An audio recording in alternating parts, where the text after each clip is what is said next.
Today's show is sponsored by the multiorgasmicmama.com. If lack of confidence, low libido, or guilt and shame around your sexuality are the cause of your bedroom woes, the hot wild sex you never have anymore, or the transition into motherhood that sucked your libido dry, let me help you get your mojo and magnetic feminine spark back.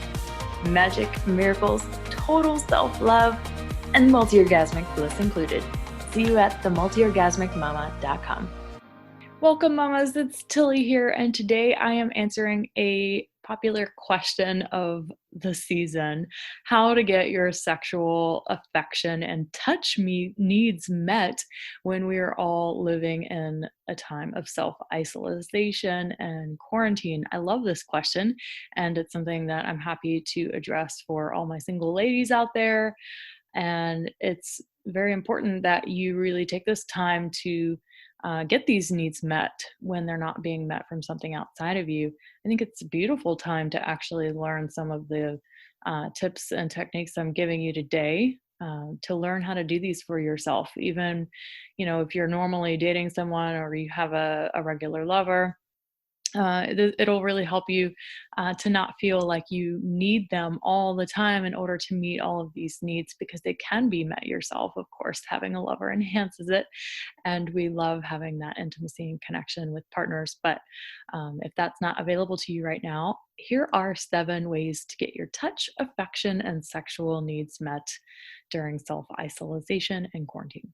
The first one is breast massage. Breast massage is something that literally every woman should make a part of her self-care routine.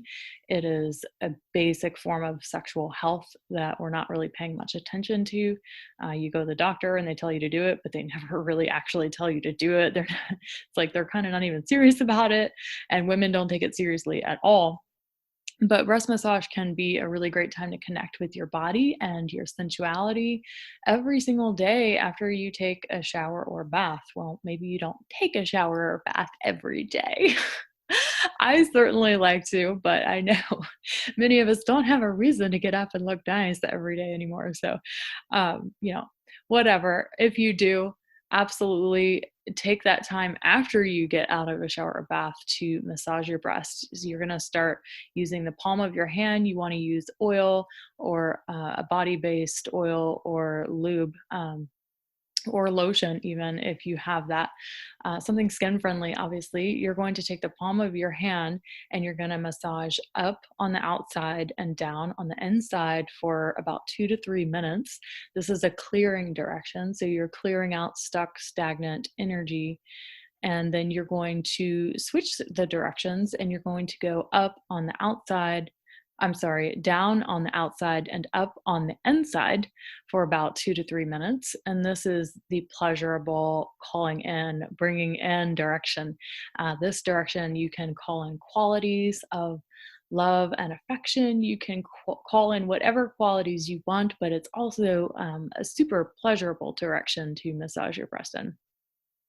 So the second way that you can get your touch, affection, and sexual needs met right now is stroking your skin all over. Before you go to bed, maybe you have a feather around. I love my feather. Absolutely love it. If you like back scratches, if you like your back being tickled, using a feather can be a very luscious way to do this for yourself. Mine has a really long pole or stem on it, so you can reach everywhere very easily, and just spend time sensually stroking yourself without a goal. Just pretending that you have a partner that's tickling your back or rubbing your back, but it's just with a feather. And also, I want to credit my dear friend Barry of Bear Witness Empowerment on Instagram. Her handle is at Bear Witness Empowerment. I love Barry. She has given me some tips here because this is something I don't normally have to deal with myself, because I usually always have a lover in my life. But having all of these tools to get your touch, affection, and sexual needs met when you don't, she definitely helped me craft some of these up here today. So just shout out to Barry. Number 3, comb your hair consciously. So maybe you can find hair oil and put that in and comb your hair. Have you ever combed a friend's hair, or when you were a teenager and you went to your friend's house and did sleepovers, like you'd comb each other's hair, and how lovely and wonderful that feels? I mean, a lot of us probably aren't even going to get our hair cut anymore. I don't even know if hairdressers are working or not, but combing your hair with a bit of consciousness in it, and really taking your time to slow the process down and feel how good that feels on your head. It can be super luscious and yummy to get your needs for touch met. Number 4, this one is such a berry one. Hug a tree or a pillow, or you can curl up with your favorite blanket. Hugging a tree, if you can't hug people, can be super grounding as well. Maybe walking outside, going to a park, if you can do that. And just putting your arms around a tree and feeling that grounding earth energy can be super yum yum. And curling up with a pillow, if you're watching a show or a movie, just consciously having something to hold on to while you're doing that. Or a favorite blanket. I'm one of those people, I don't like weighted things on me. I hate clothes. I'd be nude all the time if we lived in a world that accepted that. But having blankets on me is, yeah, I live in New Orleans. It's always hot here, so it's not something I'm normally used to doing. But when I have to go a long time without seeing anyone or have to be isolated for a while, blankets can be a really great place of security and comfort for me too. Um, so maybe you live in a hot climate, and like I do, or it's not ever really been your thing, but just try it out. And maybe it just means like holding the blanket sometimes. My kids, they have baby blankets. My 12-year-old, he wanted me to burn his baby blanket when he was about 9 or 10 years old. He still hates his baby blanket because he's such a big boy now. I decided that I wanted to keep it. So I now have his baby blanket in my bed, and I love curling up with his baby blanket sometimes. It just reminds me of that precious time of when my babies were actually babies. So that can be fun and wonderful as well. Okay, number 5. Ooh, now, girls, I love this one because honestly, I am going to tell you, because I'm single right now. Yes, I have lovers, but I am not in a relationship. So I can tell you that Corona dating has probably been the best thing for my dating life ever. The phone sexting has just gone off the charts. It's epic. It's amazing. And I've gotten really damn good at it. So, if you are not able to touch someone to be with a lover, try phone sexting, or just sexting or having phone sex. I guess that's the more appropriate way to say that. I think I'm going to give a class on this in my secret Facebook group after Virtual School of Orgasms is over in April, because I've talked to some friends, and some of them are like, I hate sexting, I hate doing phone sex, and it's just not fun for me, or they don't feel like they really know how to do it. And that's what I hear from a lot of women, is that they're just super uncomfortable doing it, or they don't really know how it's supposed to work. But I have had so much fun doing it. It's wonderful. So get out your phone sex skills, your sexting skills, find an app that works for you, and have fun with that, and get, your affection needs met that way. They might not be physical, but they're definitely fun and exciting. Okay, number 6, self-pleasure. This should be an obvious one, but it's kind of depressing and sad how many women don't masturbate or self-pleasure. So I want you to double down on your self-pleasure right now. And I want you to make this a time where you stop doing the thing that you've always done, where you stop using the vibrator all the time. If that's the only way you can orgasm is with a vibrator, like now's a super wonderful opportunity for you to break out of that habit and break out of the boring sexual routine or the masturbation routine, and try something new and adventurous and fun. And if you would like tips and techniques on how to do that, right now, I started on March 31st through April 23rd. I am having the Virtual Orgasm School in my private Facebook group, the and Liberated Mamahood Collective. And this is a 4-week journey where I'm just literally hopping on live and offering support around what's going on for you around each of the different 8 types of female orgasm that are available to you. We started with clitoral orgasms on Tuesday. Today we did G-spot orgasms and female ejaculation.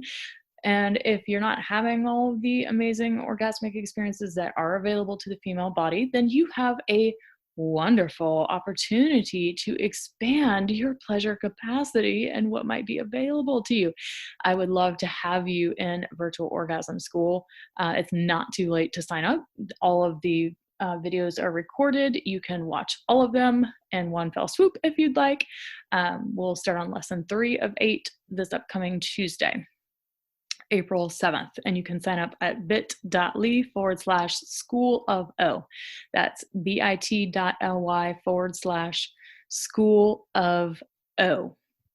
All right, now my 7th tip for getting your touch, affection, and sexual needs met is to start a jade egg practice. That's like my answer for pretty much everything when it comes to sexual hangups and body hate and body image issues. You can get a jade egg from my jade egg shop at themultiorgasmicmama.com/shop.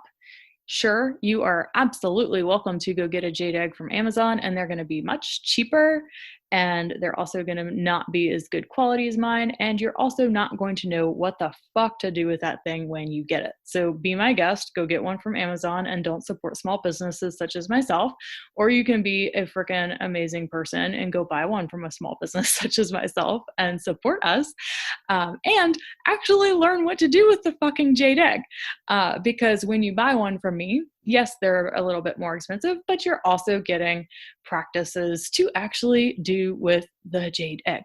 So you know what to do with it. You're not left in the dark trying to read a book and figuring out how in the world do I do this.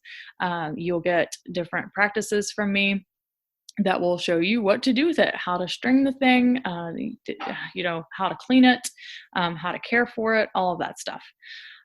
So yeah, start a jade egg practice. It's going to help sensitize your vagina. It's going to help you de-armor her. It's going to help you strengthen your pelvic floor muscles so you can have stronger, longer lasting orgasms.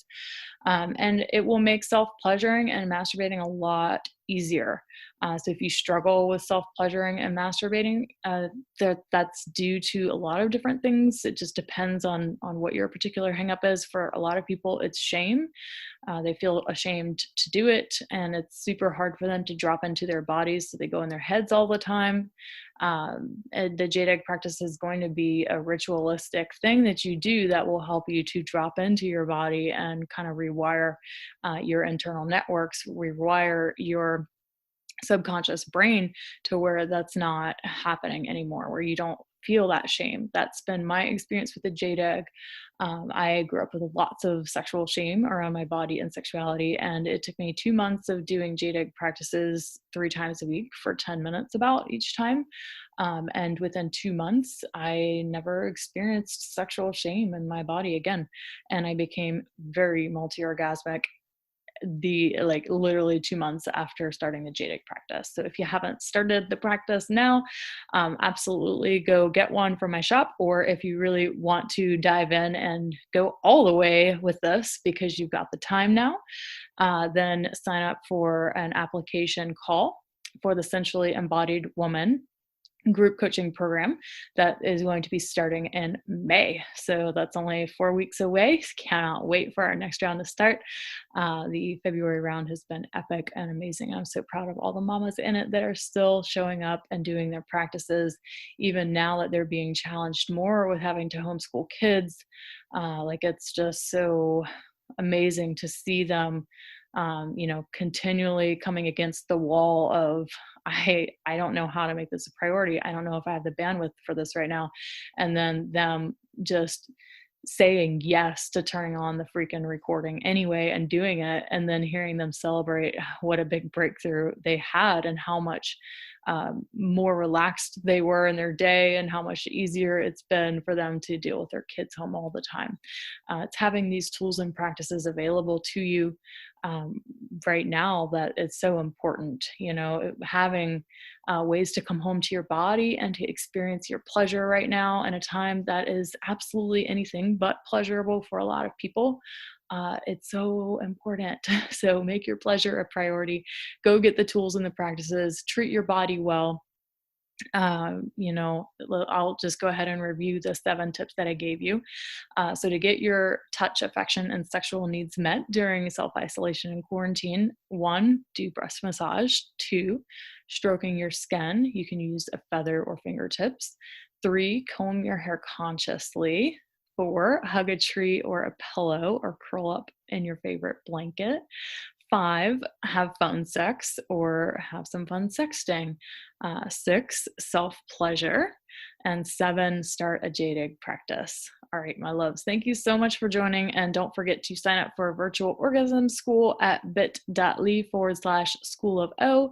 And go check out my group programs and the Jade Egg Shop at themultiorgasmicmama.com. And I will see you all next week. Bye.